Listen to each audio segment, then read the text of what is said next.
After a major hurricane, a different kind of flood hits the market: hurricane boats.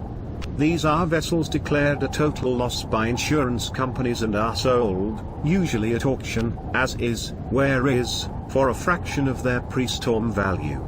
But are they a literal dream deal, or just a fast way to sink your life savings? Are you interested?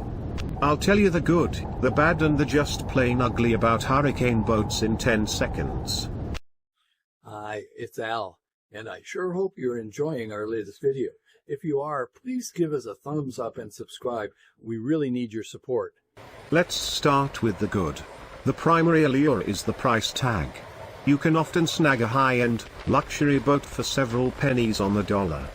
If you have serious DIY skills, patience, and time, you can bypass expensive boatyard labor costs. By doing your own restoration, you can realistically restore a boat to a seaworthy condition that you never could afford otherwise. However, the disadvantages are substantial. Insurance companies don't write off boats without a good reason. Unseen structural issues, compressed fiberglass cores, and cracked internal stringers are common.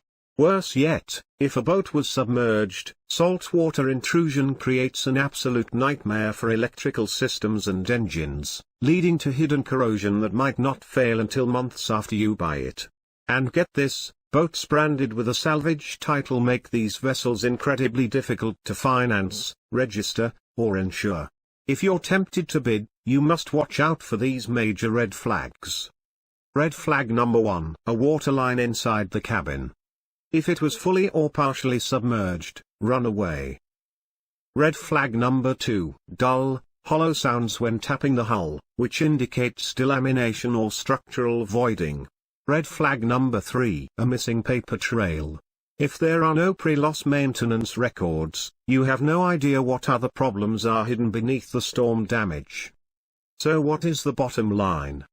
Never bid blindly based on photos. You need to see the boat in person, and that may mean a road trip. Always hire a certified marine surveyor to inspect the vessel. If the vessel is not worth the price of a survey, I have a boat survey checklist that I will share with you. Until I can attach files to my videos, contact me at the email below. A hurricane boat can be an incredible adventure, just make sure it doesn't become a money pit. So, what do you think? What are your experiences with hurricane boats? Would you buy one? Leave your comments below, and don't forget, we need you to give us a thumbs up and subscribe to help us get to the 10,000 subscribers mark. It costs you nothing, but it sure helps us. Fair winds, my friends. Fair winds.